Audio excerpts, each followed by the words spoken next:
তনুশ্রী চলে এসেছি একটা নতুন ভিডিও নিয়ে। আজকে যাকে মানে যেই ব্যাপারটা নিয়ে কথা বলতে এসছি, প্রথমে তো আমি ৬৩কে নিয়ে কিছু কথা বলবো।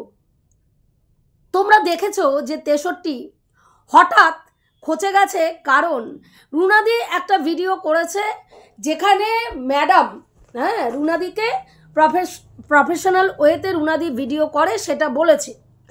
এবার সেটা নিয়ে রুনাদি বলেছে যে যাই হোক, উনি যে বুঝতে পেরেছেন যে আমি প্রফেশনালিজম মেনটেন করে ভিডিও করি, এটা আমার খুব ভালো লেগেছে যে অ্যাটলিস্ট উনি সেটা মেনেছেন। এবার সেখানে কেউ কমেন্ট করেছে, ওর তলাচাটা পাবলিকগুলো কিছু কমেন্ট মনে হয় করেছে, সেটা নিয়ে রুনাদি একটা ভিডিওতে এই কথাটা বলেছে। এবং সেটা শোনার পরে ৬৩ এত জ্বলেছে যে অনেক কথা সেখানে বলেছে নাকি।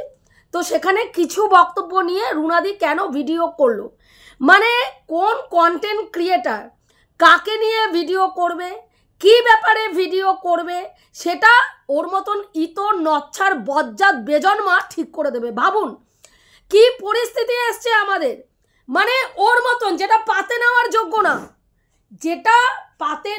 যোগ্য না সেই কন্টেন্ট ক্রিয়েটার ঠিক করে দেবে রুনাদি বা আমরা কি নিয়ে ভিডিও করব, কাকে নিয়ে কথা বলবো, কতটা কথা বলবো, কমেন্ট তুলে ভিডিও করব না সেটা ও জ্ঞান মারাতে বসবে। যার নিজের কোনো জ্ঞান বলে বস্তু নেই, তার কাছ থেকে জ্ঞান নেব। রুনাদির মতন করে এই ইতর বজ্জাতটা একটা দিন ভিডিও করতে বলবেন তো, বেশি না, আমি একদিন বলছি, একটা দিন ওকে একটুখানি রুনাদির মতন করে ভিডিও করতে বলবেন তো, দেখবেন ওর পেছন ফেটে ওর হাতে চলে আসবে, পেছনটা ফেটে হাতে চলে আসবে, হাতে পেছন নিয়ে ঘুরতে হবে। কারণ এর কোয়ালিটি নেই, এর খিস্তি খামারি নোংরা ইঙ্গিত, খাওয়া পড়া লাগানো পড়ানো চোষানো ছোয়ানো, তারপরে যত নোংরা ভাষা আছে সেগুলো বলা ছাড়া এর ভিডিও, আর মুখ বিকৃতি চোখ বিকৃতি এইসব ছাড়া ওর ভিডিও নেই।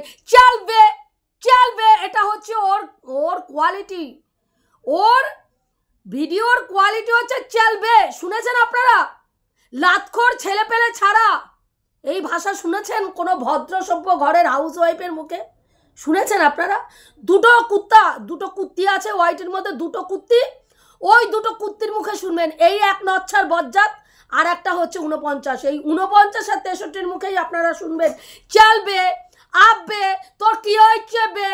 মনে হয় না তখন পেছনটা তুলে, শাড়ির কাপড়টা তুলে পেছনে ক্যাট ক্যাট করে 4-5টা দিয়ে দিই মুখের মাধ্যমে, কারণ ওর মতন ইতরের গায়ে হাত তুলতেও ঘেন্না বোধ হয়। যেমনি মুখের ছিরি, মানে থোবড়ার ছিরি দেখলেই বমি পেয়ে যায়, ওর অন্য জায়গার ছিরি তো মানে কল্পনার অতীত। যেগুলো ওর গুচাটা, ওর তলাচাটা, সেগুলোর কথা আমি বলতে চাই না, সেগুলো মানুষের পর্যায়ে পড়ে না, ওরই মতন। কাজেই ও বসেছে রুনাদিকে নিয়ে খিল্লি করতে। কি না ম্যাডাম নাকি খিল্লি করেছে রুনাদিকে ওই কথাটা বলে? ভাই তিনি খিল্লি করেছে কি করেছে আমাদের জানারও দরকার নেই, বোঝারও দরকার নেই। রুনাদিকে যদি উনি খিল্লি করেও থাকে এই কথাটা বলে যে ও প্রফেশনালিজম মেনটেন করে ভিডিও করে, সেটা নিয়ে যদি খিল্লিও করে থাকে, তাতেও রুনাদের ঘন্টা প্রয়োগ করে। কেন বলতো? আমরা এখানে টোটালি কাজ করি ভিউয়ার্সদের ওপরে। উনি প্রশংসা করলেও রুনাদের ভিউয়ার্সদের কিচ্ছু আসে যায় না, উনি না প্রশংসা করলেও রুনাদের ভিউয়ার্সদের কিচ্ছু এসে যায় না। উনি খিল্লি যদি করে থাকেন ওই রকম বলে, মানে তোর বক্তব্য কাউকে মানে গ্যাস খাইয়ে ওপরে তুলে, অনেক লোক আছে না এরকম, কিছু মানুষের দেখবেন কোনো যোগ্যতাহীন মানুষকে প্রচুর যোগ্য বলে গ্যাস খাইয়ে ওপরে তুলে দেয়, এবং তিনি সেটাতে গ্যাস খেয়ে ওপরে উঠে নিজেকে বিশাল কিছু মনে করেন। তো আমি যতদূর রুনাদিকে চিনেছি, রুনাদি সেই ধরনের নয়। উনি গ্যাস খাওয়ালেও রুনাদির কিচ্ছু আসে যায় না, উনি গ্যাস না খাওয়ালেও রুনাদির কিচ্ছু আসে যায় না। রুনাদির ওয়েতেই কাজ করবে। তোর আসে যায়, ওই যে তোর ওই জন্য চাটতে হয়, মাঝে ফোন মারাস না, ওই যে বলিস আমি ফোন করেছিলাম, আমি শুনে নিয়েছি ম্যাডাম কি ভাবে, ওগুলো তোর প্রয়োজন তোর কন্টেন্টের জন্য ভাই, কারণ তোর কোনো গতি নাই। এখন দেখ সুতপাকে বেচে এতদিন খাচ্ছিলিস, এখন চারানা টারাদের বেচে তোকে খেতে হচ্ছে, তোর এইটা হচ্ছে অকাত। তোর এটা অকাত, কত হাজারের চ্যানেল, হ্যাঁ, তাকে আজকে রুনাদির চ্যানেল, সৌমিদি, রুনাদি, এদেরকে নিয়ে কন্টেন্ট করে খেতে হচ্ছে, তোর হচ্ছে এটা অকাত ভাই। কাজে শোন, আমাদের এইটাতে কিছু আসে যায় না, রুনাদি কি তার ভিউয়ার্সরা জানে। তোর এখানে কথা, ওই যে তোর যেগুলো তলাচাটা কুত্তাগুলো আছে, কুত্তিগুলো, ওগুলোকে শোনাস, হ্যাঁ, ওগুলো খুশি হবে তোর এইসব কথাবার্তা শুনে, আর তোকে গিয়ে ভিউজ দেবে। তোর তো ভিউজ নিয়ে ব্যাপার, তুই ওগুলো নিয়ে হাগ মদ ছেঁড়া, মুখে লাগা, হ্যাঁ, কাউকে গ্যাস তুলে ওপরে ওঠা, আমাদের কিছু আসে যায় না, বুঝতে পারলি। এবার চলে আসি ঝিঙ্কুর কালকে ভিডিও। তোমরা সবাই দেখেছো কালকে ঝিঙ্কু ভিডিও করেছে, এবং ঝিঙ্কুর ভিডিওর বক্তব্য কি, যে আমি রোজ রোজ তোমাদেরকে ব্যায়াম দেখাই, তো আমি একটু মজার ছলে ব্যায়ামও করব, একটু মজাও করব, একটু গল্পও করব, একটু মজার ছলে ভিডিও করব। আমাকে নিয়ে দেখলাম অনেকে কনসার্ন, প্রচুর শুভাকাঙ্ক্ষী, আমার প্রচুর হিতাকাঙ্ক্ষী, শুভাকাঙ্ক্ষী তো ওয়াইটি ভরে গেছে। কারো আমার চুল নিয়ে সমস্যা, কারো আমার স্কিন নিয়ে সমস্যা, কারো আমার ডার্ক সার্কেল নিয়ে সমস্যা, কারো আমার কথা বলার ধরন নিয়ে সমস্যা, সমস্যাই সমস্যা।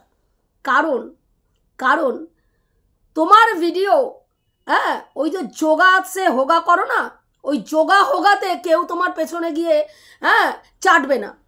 তোমার ভিডিও করতে গেলে তোমাকে ওই রকম ভিউয়ার্সদের নিয়ে, এই যে তুমি যে মনে করছো না যে ভিউয়ার্সদের খিল্লি করে আমি একটুখানি ওপরে উঠবো, গ্যাস বেলুন হয়ে আমিও একটুখানি উপরে দুলবো, না না না না না না, সেইটা ভাবলে একদম ভুল ভেবেছো মামুনি, জিঙ্কু, একদম ভুল ভেবেছো। তুমি মানুষের মনে কিউরিসিটি গেন করেছো কি দিয়ে? বেচুর নাম নিয়ে।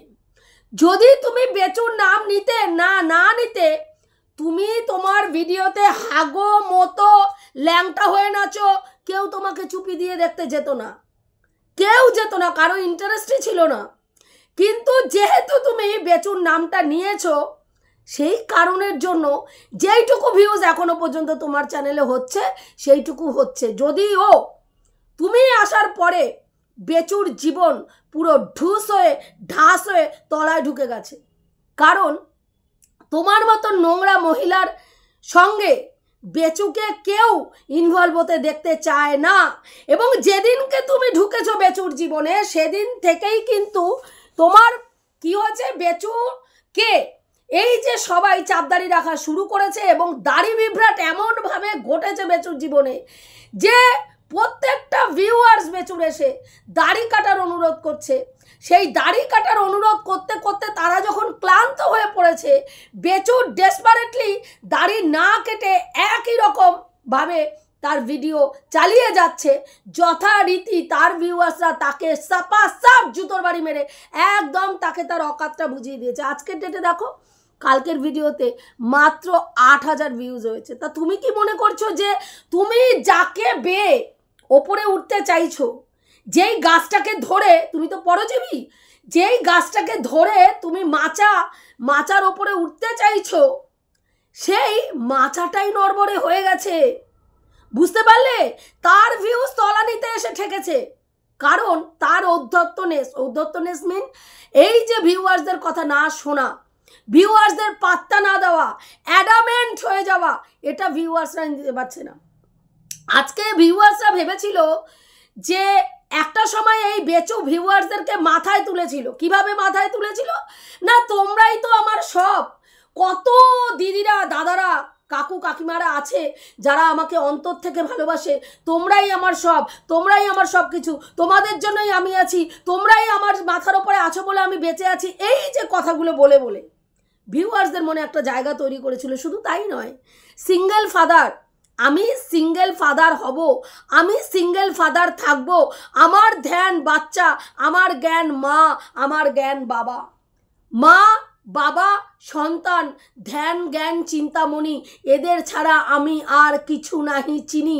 এই করে করে ভিউয়ার্সদের মনের মধ্যে একটা সিম্পাথি গেইন করে ওর জন্য একটা সফট কর্নার তৈরি করেছিল। কি না, এই ছেলেটা দেখো, বউ এতটা নোংরা চরিত্রের, বউ অন্য পুরুষের সঙ্গে হাত ধরে বেরিয়ে গেছে নিজের দেহের চাহিদা মেটানোর জন্য, সেখানে দুধের শিশুকে বাবা ঠাকুমা দাদু আগলাচ্ছে।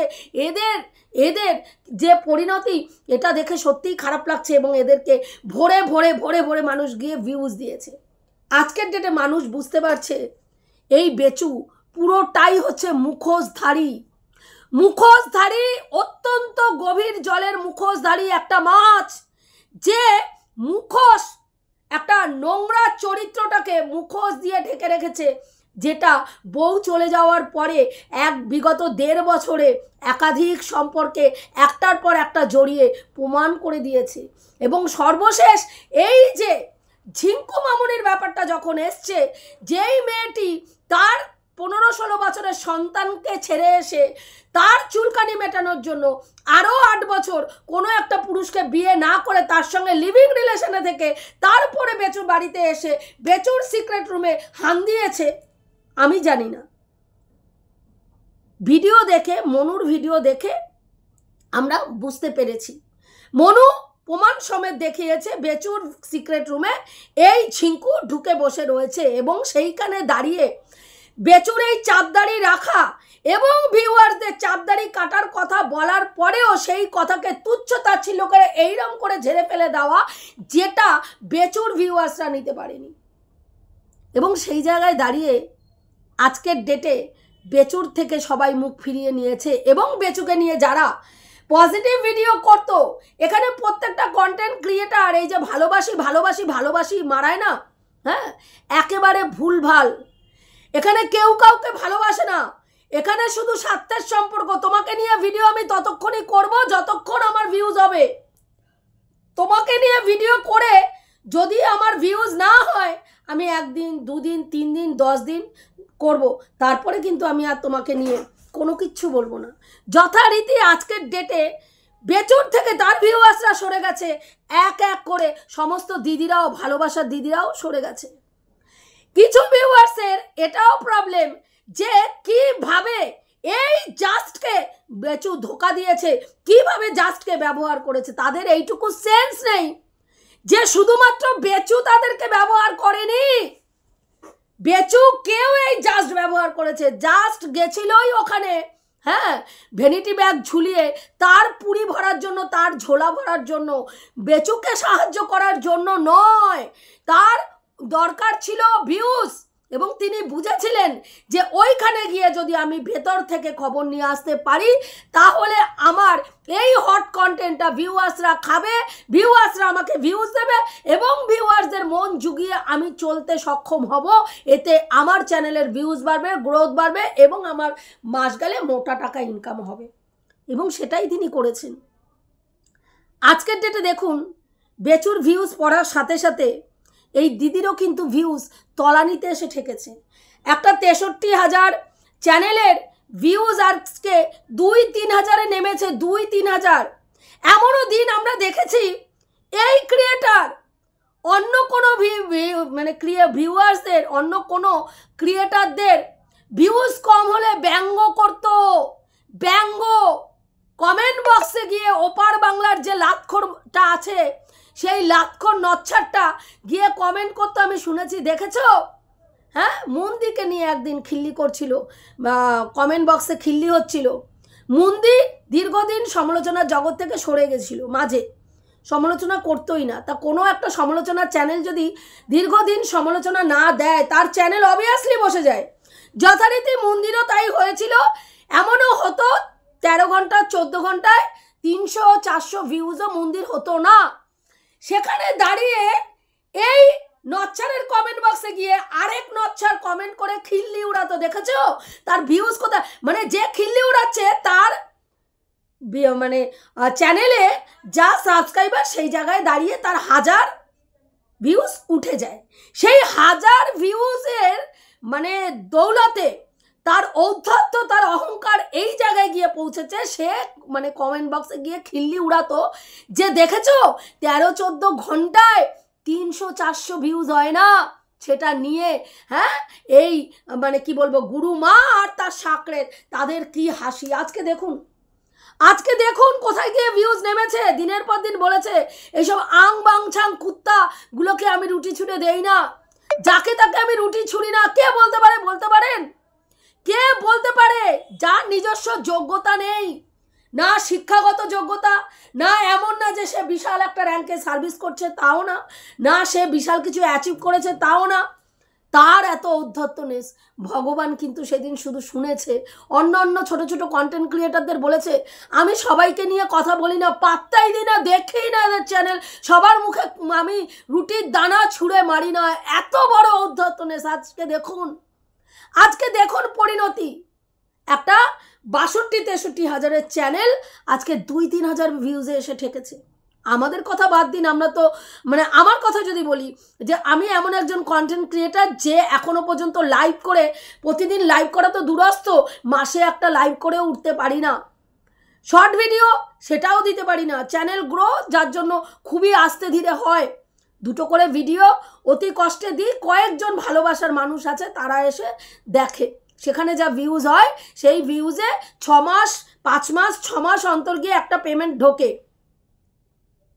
কিন্তু তবুও আশা ছাড়িনি, তবুও বিশ্বাস ছাড়িনি, কাজের পর কাজ করে যাচ্ছি।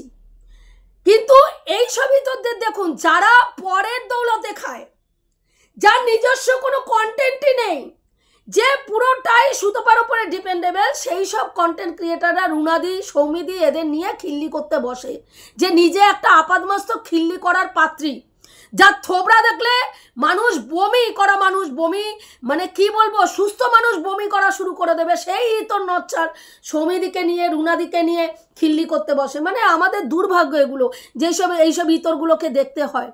তো সেখানে ঝিঙ্কু বলছে যে আমি বলবো, হ্যাঁ আমাকে নিয়ে, আমার নেট, আমার মোবাইল, আমার ওর নাম কি বলে ফিল্টার, আমি ইউজ করব না সেটা আমার ব্যাপার, একদমই তাই। কিন্তু তোমার এই কথাগুলো মনে বলে যদি ঝিঙ্কু মনে করে যে ঝিঙ্কুর এই কথাগুলো প্রতিদিন বলবে আর ভিউয়ার্সরা রোজ গিয়ে ওর চ্যানেলে এই কথাগুলো শোনার জন্য ভিউজ দেবে, তাহলে খুব ভুল ভাবছো। কয়েকদিন শুনবে, কয়েকদিন যাবে, কয়েকদিন গিয়ে তোমাকে জুতাবে, যখন দেখবে তোমাকে জুতানোটা তাদের বিফলে যাচ্ছে, তারা তাদের মতন জুতিয়েই যাচ্ছে, তুমি তোমার কাজ করেই যাচ্ছ, কারণ তুমি বেসিক্যালি নির্লজ্জ মহিলা, তোমার কোনো লাজ লজ্জা নেই, তোমার নিজের প্রয়োজন, নিজের স্বার্থে তুমি যে কোনো লেভেলে গিয়ে নিচে নেমে কাজ করতে পারো। যে মা তার 15-16 বছরের সন্তানকে ছেড়ে, হ্যাঁ বয়স সন্ধিক্ষণে দাঁড়ানো একটা সন্তানকে ছেড়ে এসে নিজের বেলেল্লাপানা মেটানোর জন্য অন্য জায়গায় মুখ মেরে বেড়াতে পারে, সেই মা যে নির্লজ্জ সেটা ভিউয়ার্সরাও জানে। সেই কাজেই সেই জায়গায় দাঁড়িয়ে তোমার মতো নির্লজ্জ মহিলার কাছে মানুষ একবার দুবার যাবে, কমেন্ট করবে, সেকেন্ডবার তোমাকে ছুঁড়ে ওয়াইটি থেকে ফেলে দেবে। তখন তুমি ওই বসে বসে যোগা হোগা তুমি দেখিও, আর ওই যোগা হোগা নিজেই করবে, নিজেই দেখবে। বুঝতে পেরেছো? তোমার চ্যানেলে অ্যাকচুয়ালি যোগা কেউ দেখতে যায় না, তোমার চ্যানেলে তোমার ওই বদমাশিগুলোই দেখতে যায়, বুঝেছো? তো বর্তমানে তারপরে চলে আসলো, অনেকেই এখন ভাবছেন যে ওর নাম কি বলে বেচু নাকি এই যে বাবা মাকে চ্যানেল খুলে দিল, কি কারণ না, বেচু একটা আলাদা কৃষ্ণনগরে নাকি ফ্ল্যাট নেবে। বেচু ঠিক করেছে যে কৃষ্ণনগরে চীনাকে নিয়ে থাকার জন্য একটা ফ্ল্যাট নেবে, এবং সেই কারণের জন্য এই ঝিঙ্কু আর মনুর আবির্ভাব ঘটানো হয়েছে, মনু সোনার আবির্ভাব ঘটানো হয়েছে, যেন এই মনু সোনা এবং ঝিঙ্কুর কার্যকলাপ দেখে ভিউয়ার্সরা বলে যে এর থেকে চীনাই ভালো ছিল, তুমি চীনাকে নিয়ে আসো, চীনাকে নিয়েই সংসার করো। যদি ঝিঙ্কুকে তুমি গ্রহণ করতে পারো তাহলে চীনাকেও তুমি গ্রহণ করতে পারো, কারণ তুমি বলেছো ফেলাথুতু চাটবে না। সেখানে এই ফেলাথুতু 12 জায়গার ফেলাথুতু যদি তুমি চাটতে পারো ভাই, তাহলে তোমার ওয়াইফ কি দোষ করলো? তারই ফেলাথুতু চাটো, তাকেই চাটো। হ্যাঁ, তো এই জন্য নাকি একটা ছক কষা হয়েছে, একটা প্রোগ্রাম করা হয়েছে, এই ঝিঙ্কুকে আর বেচুকে, ঝিঙ্কুকে আর মনু সোনাকে মার্কেটে নামানো হয়েছে যাতে চীনাকে সবাই গ্রহণ করে। এবং এই পুরো কার্যকারিতাটা কে করছে না, পেছন থেকে নাকি এটা পুরো সৌমালিদি চালনা করছে, কারণ যাতে আবার ঝিঙ্কু এই আমার নাম কি বেচু এবং চীনা একসাথে আবার সংসার করতে পারে। সর্বপ্রথম এটার কোনো মানে এই কমেন্ট যে এরকম হবে বা ঘটবে এটা নিয়ে এখনও আমরা কিছু শুনিনি। দ্বিতীয়ত, কৃষ্ণনগরে যদি মানে বেচু ফ্ল্যাট নিয়েও থাকে, সেখানে ওর নাম কি বলে চীনা যাবে না, চীনা থাকবে না, সম্পূর্ণটা চীনার উপরে নির্ভর করছে, কারণ চীনা বর্তমানে কিন্তু নিজে একটা এস্টাবলিশড মহিলা, তাই না? সেখানে সে মাথা নত করে তার স্বামীর সংসারে তার সন্তানের মুখের দিকে তাকিয়ে যাবে না সে মান অপমান সব কিছুকে বর্জন করে দিয়ে শুধুমাত্র সন্তানের মুখের দিকে তাকিয়ে এই তিক্ত সম্পর্ককে স্বাভাবিক সম্পর্কে পরিণত করবে কি করবে না সেটা সম্পূর্ণ চীনার ওপরে নির্ভর করছে। আমরা চীনার হয়ে কোনো কথা বলতে পারি না, কারণ যেহেতু চীনা এই নিয়ে কোনো রকম কিছু করেনি, কোনো আর্গুমেন্টে যায়নি, কোনো রকম ভিডিওর মধ্যে এসে এই নিয়ে কোনো বক্তব্য পেশ করেনি। সেখানে দাঁড়িয়ে আমরা চীনা সম্বন্ধে এই ধরনের মতামত দিতে পারি না যে চীনা ওখানে চলে যাবে, কারণ যেইভাবে বেচু বলেছে যে ফেলা থুতু আমি চাটবো না, এবং ওদের সম্পর্কটা যেই তিক্ততা, চরম তিক্ততার জায়গায় পৌঁছেছে, সেই জায়গায় দাঁড়িয়ে চীনা সবটা ভুলে বাচ্চার মুখের দিকে তাকিয়ে আবার সম্পর্ক ঠিক করে নেবে কিনা সেটা আমি বলতে পারছি না। তবে এটা আশাবাদী যে সন্তানের ভালোর জন্য ওরা নিশ্চয়ই একটা এমন কোনো মধ্যস্থতায় আসবে, এমন কোনো সিদ্ধান্তে আসবে যেই সিদ্ধান্তে বাচ্চা অবভিয়াসলি মা এবং বাবাকে পাবে। সেটা কি প্রসেসে আসবে, কিভাবে আসবে, সেটা ওরা ওদের যে আইনজ্ঞরা রয়েছেন তারা বিচার বিশ্লেষণ করে যদি কোনো পথ বের করতে পারে সেটা আশা করি চীনা গ্রহণ করবে। তবে এক ছাদের তলায় আবার আগের মতন স্বামী স্ত্রীর জীবনযাপন করা সেটা চীনা করবে কিনা বা চীনার দ্বারা সম্ভব কিনা এটা নিয়ে কিন্তু একটা বড় প্রশ্নবোধক চিহ্ন অবশ্যই আমার মনে রয়েছে। আমার মনে হয় চীনার সমস্ত ভিউয়ার্স যারা রয়েছে তাদের মনেও রয়েছে যে আদৌ এটা সম্ভব কিনা। হলেও হতে পারে একজন বলেছে, কিন্তু তার হলেও হতে পারে ওপরেই হবেই এই স্ট্যাম্পটা লাগানোটা একেবারেই ঠিক না। সেটা পরবর্তীকালে যেমন যেমন ঘটনা ঘটবে তেমন তেমন যেমন দেখবো তেমন বলে মানে ভিডিও করব। এটুকুই বলার ছিল, রাখছি। দেখা হবে নেক্সট ভিডিওতে। প্রত্যেকে ভালো থেকো, তনুশ্রীদির পাশে থেকো।